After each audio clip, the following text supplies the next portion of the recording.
heart. Ang mga hayop na pinapatuloy natin sa ating mga tahanan, hindi lang basta mga alaga at bantay sa bahay. Sila ay mahalaga at parte na rin ng pamilya. Ganyan ang pagmamahal na ipinapakita ng kabarangay nating si Maylen sa mga nire-rescue niyang pusa. Mga kabarangay, kapon ang solusyon, hindi po pagtatapon. Hindi man makapagsalita, siguradong labis-labis ang pasasalamat ng mga ito sa pag-aarugang ipinapakita sa kanila. Simple pero tagus sa pusong advokasya. Humanga kay Maylen dahil sa kanilang barangay, lalo na sa kanyang mga alaga, isa siyang bidang Noipi. Magandang araw, Maylen! Halika rito, Maylen! Ginulo ka muna namin sa iyong pag-aalaga sa iyong mga pinakahalika. Lapit ka rito sa may table. Nako, batiin mo yung ating mga nanonood kayo sa Net25 at nakikinig sa Radyo Aguila. Hello, magandang umaga po sa inyong lahat. Yan. Unang-una naming tanong, ha? Kailan ka pa nagsimulang mag-rescue ng mga pusa? Since bata pa po ako. Mga ilang taon ka lang noon? Grade 6 po. Wow, grade 6. Grade 6. Oh, mga 11, 12. po. Oh. Anong meron sa pusa na gustong-gusto mo? Parang ano ko po talaga siya eh. Talagang gustong-gusto ko nung pusa, bata pa po ako. Malambing Talagang kasi sila eh. Oo, saka Kaya, matatalino, diba, independent. pag gusto nga nila, lalapit lang sa'yo. Gagayon sila po eh. sila, nagpapapet po sila. Gaganon sila, tinikis-kis nila yung balahibo nila sa'yo. No, friend? Pakalambing nila. Kasi ito rin. Oo. Paano rin yan? Mahilig. Mahilig din Hi, sila. Barbar. Hi, Ay, Kitiket. Nanonood sila. Ayan. Magaling yung mga dalawa kong rescue. No. Kasi kaya nila mag-microwave, magluto. Wow, taray. Sarili nila. Oh, Baka tao sanay na sila- to. Sanay sila, wala ako. Mga ni-rescue ng mga cameraman natin yan noon. Hanggang ngayon, buhay pa sila. Kaya nakaka-relate ako. Correct. Ang istorya ay tungkol sa'yo. Pag-usapan natin ang iyong buhay. Yes. Ang iyong storya kasama ng mga mahal natin pusa. Kailan ka? So, 12 anyos ka na Nag-rescue. umpisa mag-rescue. Opo. Bakit pusa? Ang Kasi dahil pusa po, gustong-gusto ko siya, hindi ko alam kung bakit. Oo, no? Opo. Oo, para kami lang mag-usap dito. Oo nga eh. Parang si Job din mahilig sa pusa. Si Job, hi, Oo, Job. yan, mahilig sa Very pusa. good. Yan ang mga type niya. Oo. Okay. Itong mga pusang ito, saan mo sila nakikita kadalasan? Iba po sa daan, yung iba po sa Facebook. Nakikita mo? Opo. Tapos Minsan po, sinaampun mo na agad. opo, tinatag po nila ako na pa-rescue to, pa-rescue ko. Oh, so ngayon, ilan na pusang meron ka? Dati po, umabot po yan sa 40. 40? Opo. Okay, ngayon? Kaso lang po yung iba nagkasakit, tinamaan ng virus. Oh, yun ang problema, Opo. my friend. Parvo. Oh, parvo. Yan, kalisi. Yan ang masakit nila. Yan. Pero kailangan bakunahan. Kailangan bakunahan natin Opo. taon-taon. Kasi commitment talaga yan. Parang hindi ko inaahalin tulad dito sa pag-aalaga sa sanggol. Iba ang pag-aalaga sa bata. Ano? Pero yung commitment mo, dapat katumbas ng commitment mo sa pag-aalaga ng kahit sino man. Opo. Di ba? Kasi hindi nila maalaga ang sarili nila eh. Kasi kung baka parte sila talaga ng pamilya din. Pag sila Lalo na sa mga mahilig sa hayop. Correct. Commitment talaga yan. Kailangan bakunado. Okay. So namana mo raw, namana rin daw ng mga anak mo ang pagkahilig mo sa pag-alaga sa pusa. Opo. Okay. Hindi ko po akalain na mag-uuwi din po sila ng pusa sa bahay. Yun naman yun. Oo, tama.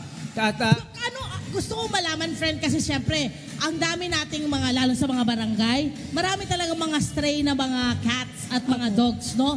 Paano mo pinipili? Pinipili mo ba na ito okay pa, pag may sakit, dadalhin mo na somewhere? Paano pag Hindi naman po. Lalo na po pag kuting nakikita ko sa daan, kinukuha ko po agad kasi baka po masagasaan. lalo na pag umingiyaw sila, di mo matanggihan talaga, no? Di Parang mo umiiyak kasi sila Oo, eh. di mo maiwanan. Ito, pakilala natin. Ito Sino ay... itong mga dinala mo rito ngayon? Ito po si Luna, yung kulay black po. Luna. Opo, tabi po yung panga niya, tsaka bulag po yung isang mata. Bulag siya. Tabingi, bakit? Hindi ko po alam kung pinalo siya or nasagasaan. Galing pong Quezon City yan. Okay, tapos yung isa, Ito po, since baby napulot na po ito ng pamangkin ko, binigay po sa ano akin. naman ang pangalan niya? Kangaroo po. Kangaroo? Opo. Kasi nung baby po siya, parang siya talon ng talon. Mahilig siya sampah-sampah. Alam mo, may nakikita akong mga video, mga nag-viral. Yung mga pusa parang tumatalon. Opo, ganun po siya. Bakit sila tumatalon ng gano'n? Nabibigla ba sila? Hindi po, nagpe-play po sila. Nagpe-play. May moment sila, naglalaro sila. Iba talaga, magugulatin talaga sila. Saka kilala naman sila mataas tumalon talaga. Correct. Cute lang na talon. They're Cute strong na talon. beasts. Oo. Paano mo sila inaalagaan? Anong klaseng pag-aalaga? Lalo na kung marami. Meron ka bang area sa bahay ninyo na doon lang sila? Paano yung meron po. pagpapakain? Ganyan. Magastos din yan, ha? Opo, Paano? Ano po, meron po kaming sa Facebook na group, minsan nangingi po ako ng donation para mapakain din po sa kanila. Kasi hindi ko po kaya lahat i-shoulder po sa kanila eh. So, Paano? mga tumutulong din. Fundraising po. Yun, para sa gastusin, tatanungin ko sana, paano ang gastusin? Correct. Sa pagkain, sa lodging, sa maintenance, check up, Pag nagkasakit. gamot, bakuna. Paano yun? Fundraising po. Fundraising. Oo. Paano pagka-budget na ginagawa mo? Siguro naman, hindi naman nagagalaw ang budget mo para sa pamilya. Yung sarili mong Iba- Hindi budget. po, nagagalaw din po. Naglalabas din po ako. Oh. Ganun talaga. Opo, Kasi ganun po talaga. Lalo na pag wala pong donation. Okay. Oo. Okay. So, ano bang mga group chat ang mga dapat nating salihan mula ba sa iba't ibang lugar ito para lagi kang informed sa komunidad Opo. nyo? Okay. Saan? Cats and Malabon po, tapos Animal Rescuer, tapos Animal Best Friend, tsaka ano po, Bantay Animal Worker. Oo. Okay. Marami. Sabi niya kanina, my friend, 40 daw dati yung kanyang pusa. Opo. Yung iba dun daw ay nagkasakit. Opo. Pero ang tanong ko, sa dami niya, nagpapa-adapt ka rin ba? Opo, nagpapaada po ako. Paano mo pinipili yung mga parang Ano po siya? pinapa-adaptan mo? Paano ang ginagawa Ipopost ko po sila. Tapos pag may nag-comment po sa akin na gusto nilang i-adapt, tatanong ko po yung location nila kung talagang pet lover sila. Sinisigurado ko po talaga na mapupunta sila sa mabuting kamay, hindi sila Correct. sasaktan. Kasi mahirap na, Opo. di ba? Kasi yung iba po kasi na hindi po nag-a-update. Okay. Hindi mo na yun. Kailangan consistent. Opo, kailangan mag-update sila. Paano yun? Naalagaan mo na hindi ka ba parang, alis na siya. Ayaw po, umiiyak din po Ganun, ako. di ba? Pag Opo. naalagaan mo na, my friend, masyado nang close to your Attached heart ka na, yun. oo. Opo. Nangyari yun. Attached na. Paano? Umiiyak din po ako. Saan mo ba nakikita itong ginagawa mo? Saan mo nakikita mapupunta ito? Ito ba nakikita mo hanggang sa pagtanda mo? Ipapasa mo ba ito sa mga hanggang anak mo? kaya ko po. Hanggang kaya Opo. mo. Hanggang kaya ko Galing naman ang heart tumulong sa nito. kanila. Okay, syempre sabi nga niya kanina, kadalasan yung kanilang budget sa kanilang mga bahay, nagagamit na niya para lang maalagaan itong kanyang mga pusang nire-rescue. Ano ba yung mga sakripisyo na kailangan mong ibigay sa mga pusang nire-rescue mo? Ang kailangan po nila pagmamahal. Unang-una po yung pagmamahal, pag-aalaga. Kailangan po talaga nila yun. Huwag po sana natin silang sasaktan. Wag po. Napupuyat ka rin ba sa kanila? Opo. Kasi Paano? ano po pag nagpupupo po sila, minsan po tinataiyan yung mga damit namin, tinataiyan yung damit ng kapitbahay namin. Ako po yung naglalaba para hindi po ako makahanap ng kaaway. Para ako na lang po. Tama, responsible pet ownership correct, talaga. correct, Kailangan mo correct. obserbahan, di ba? Sa ilang araw o linggo, ilang mga pusa ang natutulungan mo, yun naliligtas mo. Sa ano po, hindi ko po mabilang kasi minsan po tinatag nila ako eh. Tapos lalo na po yung mga kuting, minsan sa isang araw, 8 kuting nakukuha ko po. Tapos saan mo sila Sa dinadala? Balintawak po yun. Oh. Eh, paano yung family Yun din mo? eh. Kasya pa ba kayo sa bahay niya? Hindi po, ngayon po yung naka-cage po sila ngayon, kinikage ko po sila. Okay. Saka, bad Kasi trend iba actually nakaano yung po. magbaalaga kayo tapos itatapon nyo. Opo. Di ba ang dami wag natin nakikita ng naman. video? Inaabandon ang mga pusa, mga aso, Marami. umahabol sa sasakyan, iniiwan yung sa Yes, kalsada. correct, Huwag yung correct, gagawin po correct. yun. Huwag po talaga. At meron na po tayong karampatang batas at karampatang Yes, kapag parusa. kayo ay nang-abuso, penalty. Opo. Ay, po eh, pwede kayong Sa makulong. mga nag-aabuso ng mga aso't pusa at iba pang mga hayop. Opo. Okay. Ito na ba ang masasabi mong advokasya, love? No? Opo, eto na po talaga. Hanggang sa makakaya ko at alam kong mamamana sa akin po ng mga anak ko po. Ano yung nakukuha mo dito sa ginagawa mo? Anong fulfillment? Ano? Masaya po. Paano? Bakit ka sumasaya? Nawawala po yung stress ko sa kanila. Pampatanggal pala ng stress. Opo, Ano ang mga stress alaga? reliever po. Okay, naku, meron pa raw siyang tinutulungan, hindi lang pusa, pati mga stray dogs. Tama. Opo, Baka meron. magtampo mga aso. Tama.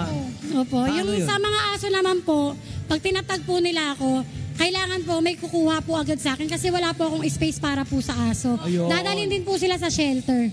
Okay. Opo. Meron ka rin bang tinatap na mga halimbawa animal shelter para kahit na Makatulong. paano makatulong sa'yo dito sa ginagawa mo?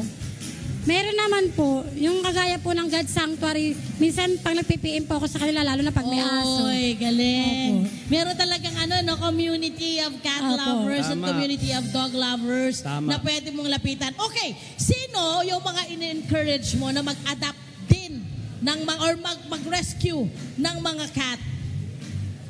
Sana yung mga katulad ko, naman po mag-rescue po kayo.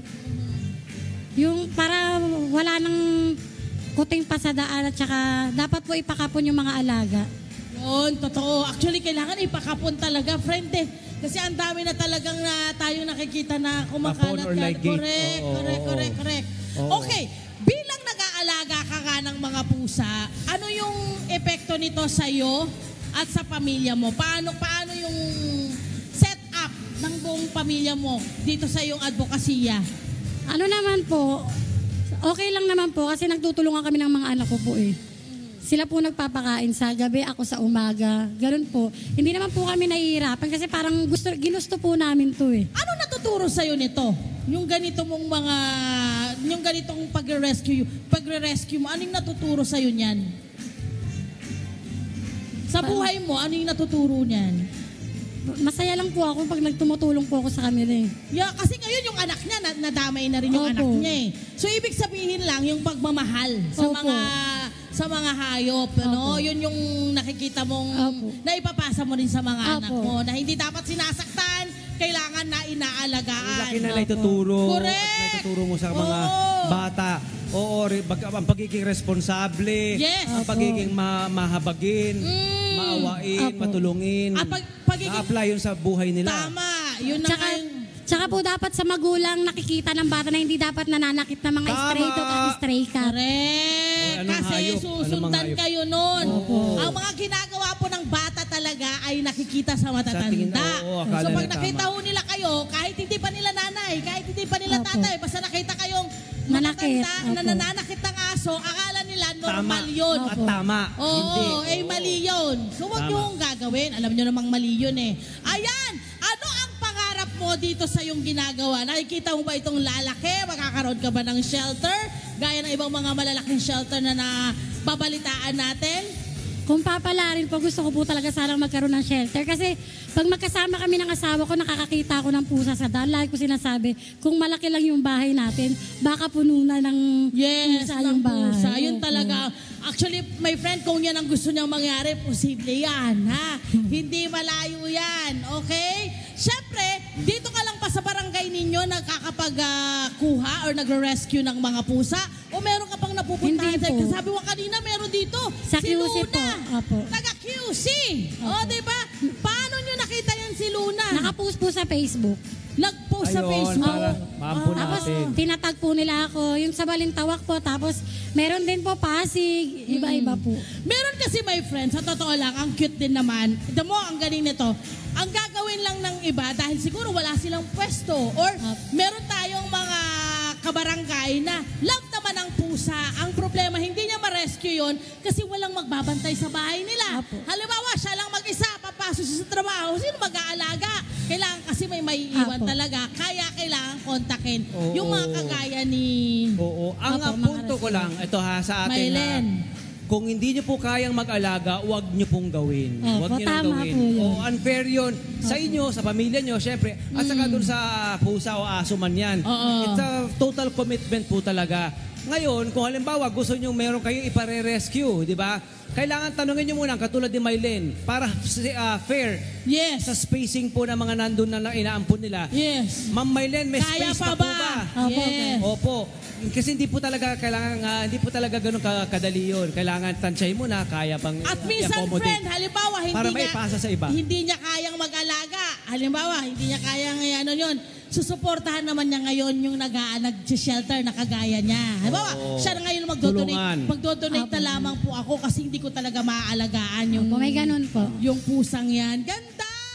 Hello po mga Kanet 25! Si Kuya Tony Pet po ito mula sa Love, Tony Pet and Everything. For more Love, Tony Pet and Everything updates, just click on our subscribe button and follow us on our Net25 social media pages at Net25 TV and at Net25 Entertainment Facebook.